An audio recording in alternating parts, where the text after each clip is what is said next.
আসসালামু আলাইকুম। আন্তর্জাতিক এবিসি টিভিতে আপনাকে স্বাগত। শুরুতেই জানাবো আমাদের হাতে থাকা সর্বশেষ বিশ্বের গুরুত্বপূর্ণ সংবাদ, পরে বিস্তারিত। পুরোদমে ইরান ইসরায়েল হিজবুল্লাহ যুদ্ধ চলছে, আর এই মুহূর্তে আমাদের হাতে এসেছে যুদ্ধের কিছু ভয়ঙ্কর গুরুত্বপূর্ণ আপডেট সংবাদ। শুরুতেই জানাবো 1/3 ইহুদি আমেরিকা কিশোর হামাসের প্রতি সহানুভূতি সম্পন্ন। 1/3 বেশি আমেরিকান ইহুদি কিশোর 14 থেকে 18 বছর বয়সী যারা, তারা মনে করে তারা হামাসের প্রতি সহানুভূতি সম্পন্ন। এমন বক্তব্যের সাথে একমত। ইসরায়েলের একটি মন্ত্রণালয়ের পক্ষ থেকে পরিচালিত এক জরিপে সব তথ্য পাওয়া গেছে।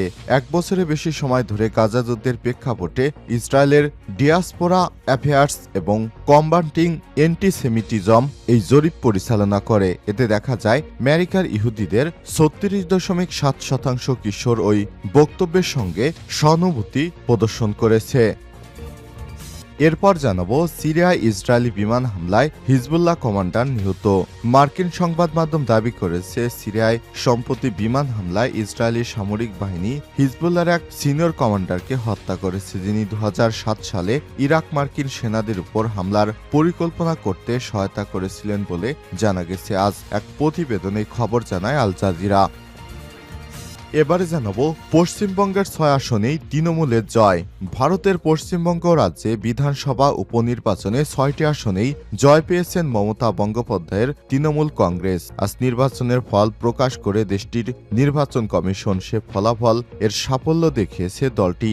নির্বাচনের ফল ঘোষণার পর উচ্ছ্বাস প্রকাশ করেছেন মমতাও। এদিকে লেবাননে জাতিসংঘ শান্তিরক্ষা মিশনে হামলায় 4 ইতালীয় সেনা নিহত। লেবাননে জাতিসংঘ শান্তিরক্ষা মিশনে রকেট হামলার ঘটনা ঘটেছে, এতে 4 জন আহত হওয়ার খবর জানিয়েছে ইতালি। শুক্রবার দেশটির পররাষ্ট্রমন্ত্রী অ্যান্টনিও তাজানি বলেছেন, হামলার পেছনে প্রাথমিক প্রমাণ হিসেবে হিজবুল্লাহ সংশ্লিষ্টতা পাওয়া গেছে। এছাড়াও প্রধানমন্ত্রী জর্জিয়া মেলোনি এই হামলার তীব্র নিন্দা জানিয়েছেন। এবং সর্বশেষ জানাবো মণিপুরে আরও 7 দিন বন্ধ মোবাইল ইন্টারনেট। ভারতের উত্তপ্ত পরিস্থিতিতে আবহে ভারতের মণিপুর রাজ্যের 7 জেলায় মোবাইল ইন্টারনেট পরিষেবা বন্ধ রাখার নির্দেশ দিয়েছেন নরেন্দ্র মোদী। রাজ্যের আইনশৃঙ্খলা পরিস্থিতি বজায় রাখতে 16 নভেম্বর থেকে মোবাইলের ইন্টারনেট বন্ধ রয়েছে এই জেলাগুলোতে। আজ সরকার নির্দেশিকা জারি করে জানিয়েছে ইম্ফল পূর্ব, ইম্ফল পশ্চিম, কাকসিং, বিষ্ণুপুর, থৌবল, চুরাচাঁদপুর এবং কাংপোকপি জেলায় আগামী সোমবার পর্যন্ত বন্ধ রাখা হবে সকল ধরনের ইন্টারনেটের সুবিধা। প্রিয় দর্শক, এতক্ষণ শুনছিলেন সংবাদ শিরোনাম, এবারে বিস্তারিত। তবে তার আগে বন্ধুরা অনুরোধ থাকবে সংবাদটিতে একটি লাইক দিন। এই চ্যানেলে আপনি নতুন হয়ে থাকলে আমাদের সংবাদটি দেখতে দেখতে চ্যানেলটি সাবস্ক্রাইব করে রাখুন। কমেন্ট করে আপনার মূল্যবান মতামত জানিয়ে দিন বন্ধুরা, আপনি বিশ্বের কোন দেশ থেকে বা বাংলাদেশের কোন স্থান থেকে আমাদের সংবাদটি দেখছেন এবং শুনছেন। আর বন্ধুরা, কমেন্ট করে আপনার মূল্যবান মতামত জানিয়ে দিন। আপনি যদি গাজা যুদ্ধে ফিলিস্তিনিদের ভালোবেসে থাকেন, কমেন্টে ইয়েস লিখে বিশ্ববাসীকে জানিয়ে দিন। 1/3 ইহুদি আমেরিকান কিশোর হামাসের প্রতি সহানুভূতি সম্পন্ন। 1/3 বেশি আমেরিকান ইহুদি কিশোর 14 থেকে 18 বছর বয়সী আমি হামাসের সাথে সহানুভূতি সম্পন্ন এমন বক্তব্যের সাথে একমত। ইসরায়েলের একটি মন্ত্রণালয়ের পক্ষ থেকে পরিচালিত জরিপে এই তথ্য পাওয়া গেছে। 1 বছরের বেশি সময় ধরে গাজা যুদ্ধের প্রেক্ষাপটে ইসরায়েলের ডিয়াসপোরা অ্যাফেয়ার্স এবং কম্বাটিং অ্যান্টিসেমিটিজম এই জরিপ পরিচালনা করে। এতে দেখা যায় আমেরিকান ইহুদি 36.7% কিশোর ওই বক্তব্যের আমি হামাসের সাথে সহানুভূতি সম্পূর্ণ সাথে হয় একমত কিংবা প্রবলভাবে একমত বলে জানিয়েছে। ইসরায়েলি মিডিয়া বৃহস্পতিবার এই জরিপের ফলাফল প্রকাশ করে। অন্যদিকে যুক্তরাষ্ট্রের বাইরে বসবাসকারী ইহুদিদের মাত্র 7% ওই বক্তব্যের সাথে একমত প্রকাশ করেছে। আরও তাৎপর্যপূর্ণ তথ্য হলো আরও বেশি সংখ্যক তথা আমেরিকান ইহুদি কিশোরদের 41.3% একমত যে গাজার ইসরায়েল গণহত্যা চালাচ্ছে বলে প্রচারিত বক্তব্যের সাথে একমত। অথচ যুক্তরাষ্ট্রের বাইরে বসবাসকারী মাত্র 10% ইহুদি কিশোর এই বক্তব্যের সাথে একমত। আরও বিপুল সংখ্যাগরিষ্ঠ তথা 66% জানিয়েছে তারা সার্বিকভাবে ফিলিস্তিনি জনসাধারণের সাথে সহানুভূতি সম্পন্ন। আরও তাৎপর্যপূর্ণ বিষয় হলো জরিপে দেখা গেছে তাদের বিপুল সংখ্যক ইসরায়েলপন্থী বক্তব্যের সাথেও একমত। ৬২% আমেরিকান ইহুদি কিশোর জানিয়েছে তারা নিজেদেরকে জায়নবাদী মনে করে, আর ৮৪% জানিয়েছে তারা বিশ্বাস করে যে ইসরায়েলের ইহুদি রাষ্ট্র হিসেবে অস্থিতিশীল থাকার অধিকার রয়েছে। সিরিয়ায় ইসরায়েলি বিমান হামলায় হিজবুল্লাহ কমান্ডার নিহত।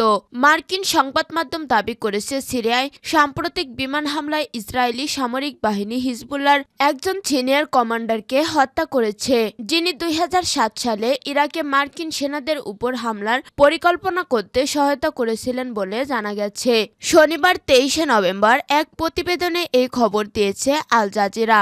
নাম প্রকাশে অনিচ্ছুক এক মার্কিন প্রতিরক্ষা কর্মকর্তার উদ্ধৃত দিয়ে এনবিসি নিউজ জানিয়েছে আল মুসা দাগদুত, যিনি মার্কিন সেনাদের উপর কারবালার অভিযানের প্রধান ভূমিকা পালন করেছিলেন, যেখানে আমেরিকান নিরাপত্তা দলের ছদ্মবেশী যোদ্ধারা একটি ঘাঁটিতে প্রবেশ করেছিল, গুলি চালায় এবং ৫ মার্কিন সেনাকে হত্যা করেছিল।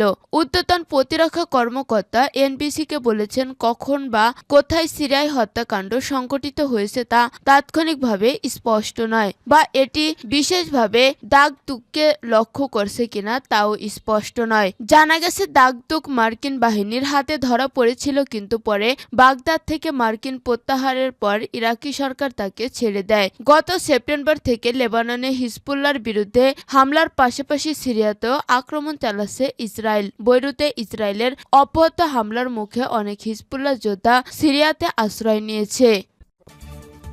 পশ্চিমবঙ্গের ৬ আসনেই তৃণমূলের জয়। ভারতের পশ্চিমবঙ্গ রাজ্য বিধানসভা উপনির্বাচনের ৬টি আসনেই জয় পেয়েছেন মমতা বন্দ্যোপাধ্যায়ের তৃণমূল কংগ্রেস। শনিবার ২৩ নভেম্বর নির্বাচনের ফল প্রকাশ করে দেশটির নির্বাচন কমিশন। সে ফলাফলে এমন সাফল্য দেখিয়েছে দলটি। নির্বাচনের ফল ঘোষণার পর উচ্ছ্বাস প্রকাশ করেছে মমতা। ধারণা করা হচ্ছিল ভোটের আগে ঘটা সরকারি মেডিকেল কলেজ এক নারী চিকিৎসকের ধর্ষণ ও হত্যার ঘটনার প্রভাব পড়বে ভোটের মাঠে, কারণ ওই ঘটনায় উত্তাল হয়ে উঠেছিল কলকাতা। তবে নির্বাচনের ফলে তার কোনো প্রভাব পড়েনি, সেটা এখন স্পষ্ট। পশ্চিমবঙ্গের ৬টি আসনে উপনির্বাচন হয় গত ১৩ নভেম্বর। কোচবিহারের সিতাই, আলিপুরদুয়ারে, মাদারিহাট, পশ্চিম মেদিনীপুরের মেদিনীপুর, বাঁকুড়ার তালডাংরা ও উত্তরের ২৪ পরগনার হাড়োয়া ও নৈহাটিতে শনিবার সকাল থেকে শুরু হয় ভোট গণনা। দুপুরের মধ্যে ৫টি আসনে তৃণমূল প্রার্থীর জয় বলেও ঘোষণা হয়। উপনির্বাচনে এমনিতেই শাসক দলের জয়ের হাওয়া থাকে। সিতাই, নৈহাটি ও হাড়োয়ায় তৃণমূল জয় এক প্রকার নিশ্চিত ছিল, তবে বিজেপির দখলে থাকা উত্তরবঙ্গের মাদারিহাটে ২৮,০০০-এর বেশি ভোটে জিতেছেন তৃণমূল জয়প্রকাশ টোপ্প।